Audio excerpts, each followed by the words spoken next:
Hi, and welcome to this concept bite in which I'm going to discuss the absorption of light by molecules and kind of break down some of the reasons why different molecules absorb different amounts of light. So, to start off with, what is actually going on? Well, when we have colour associated with something, it is because we have transitions of electrons between different orbitals, usually from the HOMO, the highest occupied molecular orbital, to the LUMO, the lowest unoccupied molecular orbital. But there are all sorts of other transitions going on, particularly when we have molecules which we would consider to have lots of multiple bonds. So you'll maybe heard me refer to things like HOMO -1 or LUMO +1 or something. But the point is we are exciting an electron from a ground state to an excited state by the absorption of a certain amount of energy in the form of light. Now, what affects the wavelength that something absorbs at? What affects how well something absorbs? Well, the energy gap, the difference between the HOMO and the LUMO, or the two energy levels that we have, is principally governed by the bonding in the molecules. So here I've just got a couple of examples. The ones on the left-hand side just have pi to pi star transitions. The ones on the right have non-bonding orbitals provided by that oxygen. And if I just start looking at the wavelength of absorption for the set on the right, where I start off with butadiene, and then you can see that I'm extending that conjugation, and you can see that the wavelength of light is increasing. So wavelength is inversely proportional to the energy gap, and so I'm starting to see a smaller and smaller energy gap as I increase that conjugation. Unsurprisingly, transitions which are N to pi star from a non-bonding orbital to a pi star orbital are lower in energy too, have a longer wavelength. And so I can start to see here I've got acetone, and it has two transitions. One's associated with that pi to pi star transition, and one's associated with that N to pi star transition.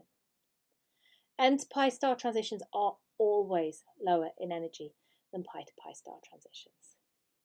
And this effect of conjugation is really, really important. And you can see it here. I have the absorption spectra of three dyes. They just happen to be these three dyes that are here on the right.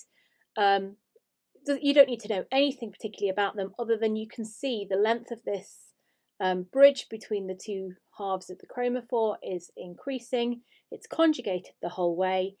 And as I lengthen that bridge, I'm lowering the energy gap.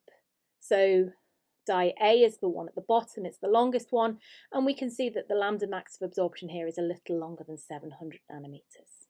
So there are other factors that I might have to consider as well with these absorption. We can see that these spectra have more than one transition, more than one bump, and we can see that looking at the structure, we're expecting many, many transitions associated with it. But how do you select how strong a transition is? Well, that all comes down to the Franck-Condon principle. The Franck-Condon principle is just taking the potential wells that you're hopefully already familiar with, and we have wave functions associated with the vibrational levels within those potential wells. And as I excite my electron from the ground to the excited state, it is a vertical transition because it happens very, very quickly. So there is no time for a molecule to vibrate in that time. And so it depends on how different the reaction coordinate of the ground and the excited state are, how different the structure is, as to how good that overlap is. And this overlap integral squared is what gives me the intensity of the transition. But I can just think of that very, very simply in terms of it just being a picture, this kind of transition overlap. Molecules that have very, very similar structures have very, very small offsets of these potential wells. So when I say similar structures, I mean a similar structure in the ground and the excited state. And this small offset gives them quite good overlap integrals and strong molar extinction coefficients. And we can see that here with anthracene. Anthracene is fairly rigid. When we excite, we have a very small change in the structure, and so our molar extinction coefficients here are in the order of 7,000–8,000 per molar per centimetre. But why does anthracene have all of these different bumps? Well, that's because I'm actually getting transitions from the ground state to different levels. So each of these levels has its own absorption associated with it. It's its own probability of happening, and so has its own different part of the spectra. So the only thing that we've considered so far is structure. We're working on the principle that everything absorbs, but there's something else I have to consider as well, and that is selection rules. So the selection rules are byproducts of the fact that this is a quantum mechanical process, and you've seen selection rules, I'm sure, when you've considered things like rotational spectroscopy, and electronic spectroscopy has the same restrictions. So in electronic spectroscopy, we say that there can be no change of spin in the electron. So this matters more when we do emission and we've got phosphorescence. But in absorption, we say that those transitions, which would leave us in a different state, so moving from a singlet to a triplet, just aren't allowed.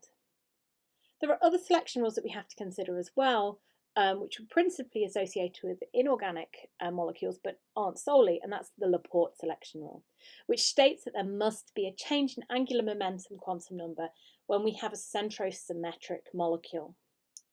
And so here I can see that if I look at my copper sulfate and my titanium hexaaqua complex I have here, they have really quite low values for the molar extinction coefficient, just 20 and 6, when I can compare it to the top two examples, which are organic molecules, or this potassium permanganate of 1800.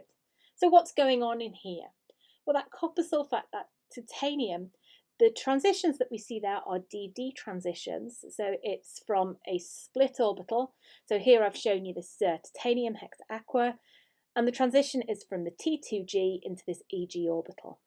There has been no change of spin there, and so that is formally Laporte forbidden, which is why the molar extinction for it is very, very low. The transition in potassium permanganate is ligand to metal charge transfer, and so that's not governed by the same set of selection rules, and so it's considerably stronger. The organic molecules at the top don't fall foul of any of these selection rules. They're not centrosymmetric, they don't have a change of spin, and so it's a free-for-all in terms of how well they absorb depending on their structures. Again, the one at the bottom, this praseodymium, very, very low molar extinction coefficient. This isn't a DD transition, this is an FF transition, and FF transitions have even lower molar extinction coefficients. And this is largely down to the fact that the F orbital structure is less affected by any solvation shell. So just to see a practical example of where I've got the same thing, but I've got two different versions of it. This is azobenzene, and I can see that I have a trans version of azobenzene and a cis version of azobenzene, and trans azobenzene is centrosymmetric. There is a centre of inversion between these two nitrogen atoms. And if I look at the molar extinction coefficient from the homo-lumo transition, I can see that for the cis-azobenzene, it's slightly bigger than the trans-azobenzene. That trans-azobenzene molar extinction coefficient is really pretty low at just 510 per molar per centimetre. If I instead look at the trans-azobenzene's S0 to S2 transition, we can see how big the molar extinction coefficient is here, 21,000. And that's because that transition isn't governed by that selection rule, whereas that S0 to S1 is. So in cis-azobenzene, we see a considerably higher molar extinction coefficient for that ground state to first excited state energy than we do for the trans. Now, I've covered an awful lot of ground in this video. Please do not be afraid to ask if you need any help. Otherwise, I look forward to seeing you in other videos in this course.